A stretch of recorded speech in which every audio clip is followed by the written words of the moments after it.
आइए आज हम एड ग्रेड अभ्यास पुस्तिका विषय गणित कक्षा 8 अध्याय 4 आंकड़ों का प्रबंधन इसके प्रश्नों के हल करते हैं।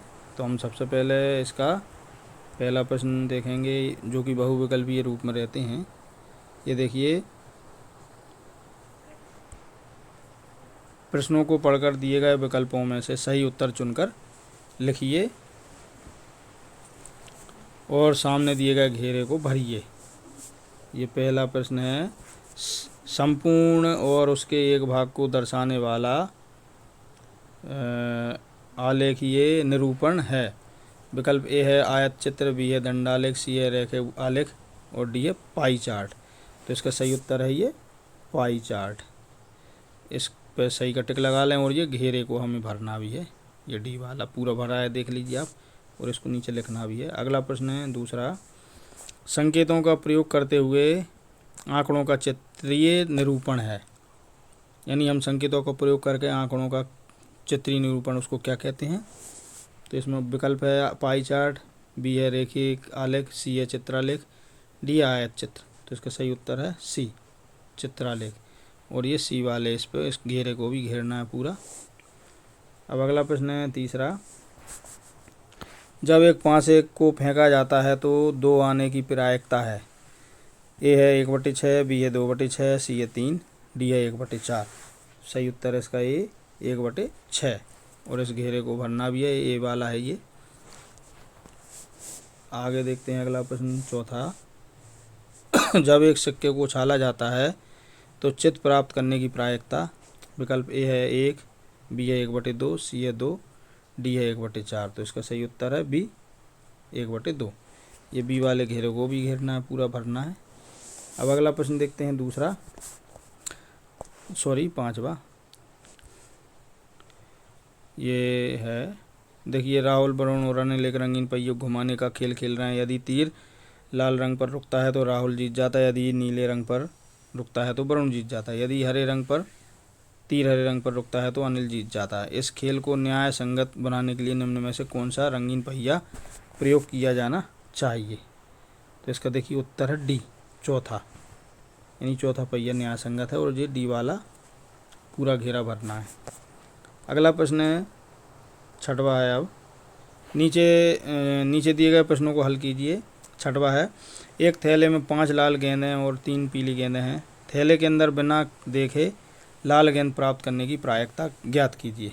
तो ये देखिए, कुल गेंदें 5 धन 3 यानी 8, लाल गेंदें 5, अतः लाल गेंद प्राप्त करने की प्रायिकता 5/8। ये उत्तर रहेगा। अगला प्रश्न है सातवां, जब एक पासे को फेंका जाता है तो निम्नलिखित प्रत्येक घटना की प्रायिकता ज्ञात कीजिए। ये 4 हैं, देखिए आप। तो इसकी ये देखिए, ये पहला है, पहले की है कि 5 से बड़ी एक संख्या है, अतः प्रायिकता 1/6 है। अब अगला प्रश्न है 8वां, निम्न दंडालेख में अलग अलग शैक्षिक वर्षों में कक्षा 8 के विद्यार्थियों की संख्या दर्शाई गई है। दंडालेख को देखकर निम्नांकित प्रश्नों के उत्तर दीजिए। ये देखिए, ये पहला प्रश्न है, इस दंडालेख द्वारा क्या सूचना दी गई है। तो उत्तर है इसका पहला, कक्षा 8 के विद्यार्थियों की संख्या सूचना दी गई है। दूसरा, किस वर्ष में विद्यार्थियों की संख्या में अधिकतम वृद्धि हुई है। दूसरा है वर्ष 2004-5 में संख्या में अधिकतम वृद्धि हुई है। तीसरा है, किस वर्ष में विद्यार्थियों की संख्या अधिकतम है। तो इसका उत्तर है तीसरा, वर्ष 2007-8 में विद्यार्थियों की संख्या अधिकतम है। चौथा है, बताइए कि यह सत्य है कि असत्य। तो ये देखिए, यह कथन असत्य है। तो आप ये प्रश्न कर लें कंप्लीट। अब अगला प्रश्न देखते हैं 9वां, निम्न दंडालेख में 2 शैक्षिक वर्षों में एक विद्यार्थी द्वारा अलग अलग विषयों में प्राप्त किए गए अंक दिए गए हैं। द्वि दंडालेख को देखकर निम्नांकित प्रश्नों के उत्तर लिखिए। ये देखिए, पहला है, इस द्वि दंडालेख द्वारा क्या सूचना दी गई है। उत्तर है इस द्वि दंडालेख में वर्ष 2005-6 एवं 2006-7 में एक छात्र के सभी विषयों में प्राप्त अंक दर्शाए गए हैं। दूसरा है, गणित विषय में सबसे अधिक सुधार हुआ है। तीसरा, अंग्रेजी विषय में प्रदर्शन में गिरावट आई।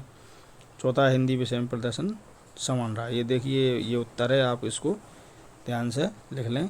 अब अगला प्रश्न है 10वां, दी गई सारणी में किस राज्य के खाद्यान्न उत्पादन को दर्शाया गया आंकड़ों को दंडालेख में दर्शाइए।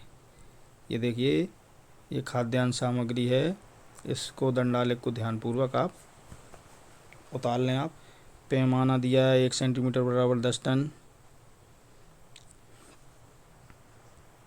अगला प्रश्न है 11वां, किसी छात्रावास में विद्यार्थियों की संख्या नीचे दी गई है, इन आंकड़ों को एक पाई चार्ट द्वारा प्रदर्शित कीजिए। ये देखिए, भाषा हिंदी, अंग्रेजी, मराठी, तमिल।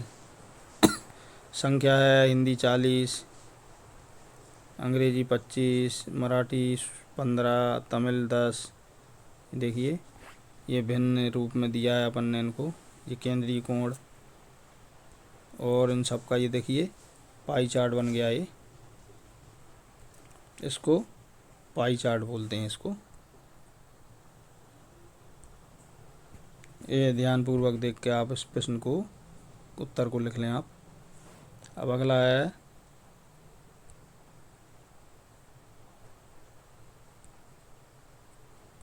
ये 12वां, 672 विद्यार्थियों के स्कूल आने जाने के विभिन्न साधनों को पाई चार्ट में दर्शाया गया है। चार्ट देखें और निम्नलिखित प्रश्नों के उत्तर दें। पहला प्रश्न, कितने विद्यार्थी साइकिल से स्कूल जाते हैं? तो इसका उत्तर ये देखिए, ये सबसे पहले ये देखें, कुल विद्यार्थी 672, केंद्रीय प्रवृत्ति की माप 360 डिग्री, साइकिल की माप 90 डिग्री, बस की माप 120 डिग्री। ये दिया ही है प्रश्न में।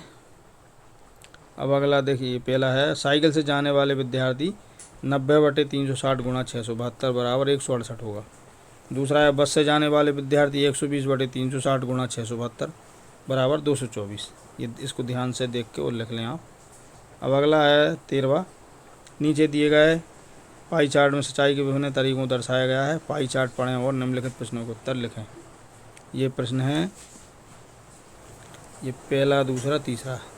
पहला प्रश्न, कितने प्रतिशत भूमि नहरों द्वारा सींची जाती है? तो इसका उत्तर देखिए, पहला है 46% भूमि नहरों द्वारा सींची जाती है।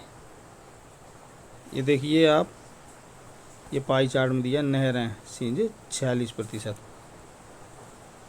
तो इसका उत्तर ये 46%।